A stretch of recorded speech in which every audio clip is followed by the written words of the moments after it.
મહત્વના સમાચાર મળી રહ્યા છે જે હમણાં હાલમાં સોશિયલ મીડિયા અરવિંદ ભુવાજી ચર્ચિત છે। એમની મુલાકાતે ગુજરાત ક્ષત્રિય ઠાકોર સેનાના પ્રદેશ સલાહકાર રાયકરણજી ઠાકોર મુના ગામે અરવિંદ ભુવાજીની મુલાકાતે ગયા હતા, પરંતુ રાયકરણજી ઠાકોર પર અચાનક લોકો દ્વારા હુમલો થતા હુમલાની જાણ થતા ઠાકોર સમાજના લોકો મોટી સંખ્યામાં એકત્રિત થયા બાદ અરવિંદ ભુવાજીએ સૌની માફી માંગી। જે ઘટના બની તે અંગે અને શું કહ્યું હતું તે સાંભળો। આજે રાયકરણજીને અમારા ઘરે આવ્યા હતા મુના માતાજીના મંદિરે। એટલે જ્યાં ત્યારે આવ્યા ત્યારે એમને આપણે નમન ગતિ કરવા બેહાડ્યા, ખુરશી આલી અને એમને મને બે ત્રણ સવાલ પૂછ્યા કે ભાઈ આ રીતની વાત આ બધું હોય એવી અમારી બે વચ્ચે ચર્ચા ચાલુ હતી, બરોબર। અને એન્ડમાં વાત થઈ કે ભાઈ તમે આયા છો, તમે પૂછ્યું છે, બરોબર, એટલે શેના માટે પૂછો છો? એટલે એમને કીધું કે અમે તમારું આ બધું ચેક કરવા માટે આવ્યા છીએ, બરોબર। એટલે એમાંથી પબ્લિક વધારે હતી, પબ્લિકના દ્વારા હોબાળો થઈ ગયો, બરોબર। નહીં, તમારા સપોર્ટર હતા।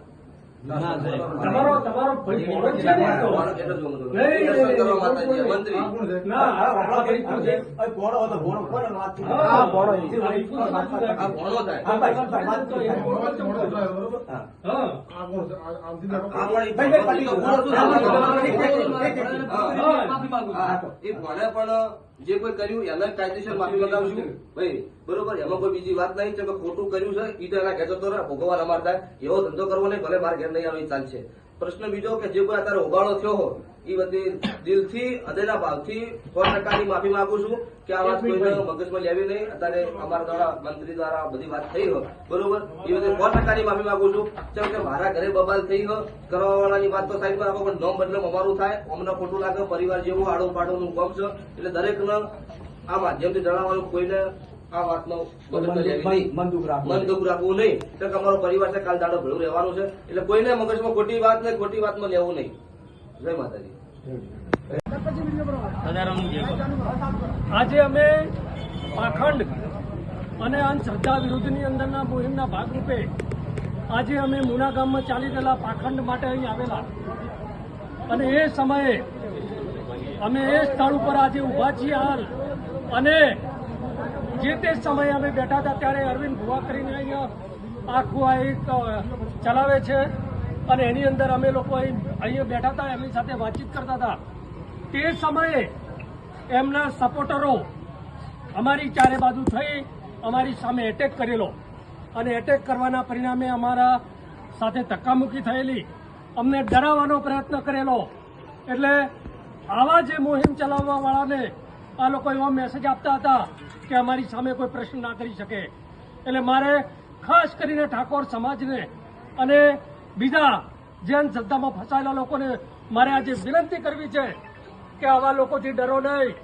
આ લોકો તમારી સામે હુમલો કરશે, તમને કોઈનો દેવનો ડર બતાવશે, તમારી સામે જે પણ એવા હાથગંડા અપનાવશે, પણ આવી રીતે ગભરાતા નહીં।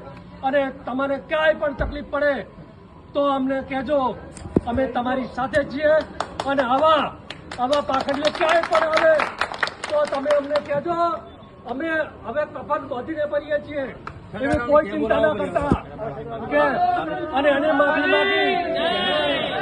માફી માગી છે, અને માફીને લાયક તો નથી જ, છતાં પણ માફી માગી છે, એટલે મોટું દિલ કરીને ઠાકોર સમાજ અને અમે બધા એને માફ કરીએ છીએ। અને એનો એક માણસ, એક કે બે માણસો જે બાકી છે એના વીડિયા નહીં આવે તો એ પણ કોઈ ગામમાં નીકળી ના શકે એવી રીતનું અમે કરશું। એટલે આજે તમને સૌને પણ આહવાન કરીએ છીએ કે આવી અંધશ્રદ્ધામાં કોઈ ફસાતા નહીં, આવા પાખંડીઓ સાથે કોઈ વ્યવહાર કરતા નહીં। એટલે આજે આપણે આમ તો ગણીએ તો આખા આ અંધશ્રદ્ધાનો પર્દાફાશ કરવાનો છે, આપણા સમાજમાંથી અંધશ્રદ્ધા કાઢવાની છે, અને એના મુહિમના ભાગરૂપે હતા। એટલે આજે એમને માફી માગી છે, તો હાલ પૂરતું આપણે આ ચેપ્ટરને પૂરું કરીએ છીએ, પણ કોઈ જગ્યાએ આ લોકોને કોઈ ગામમાં ઘૂસવા ન દેતા એવું આપ સૌને આહવાન કરું છું। બોલો સદારામ બાપાની જય।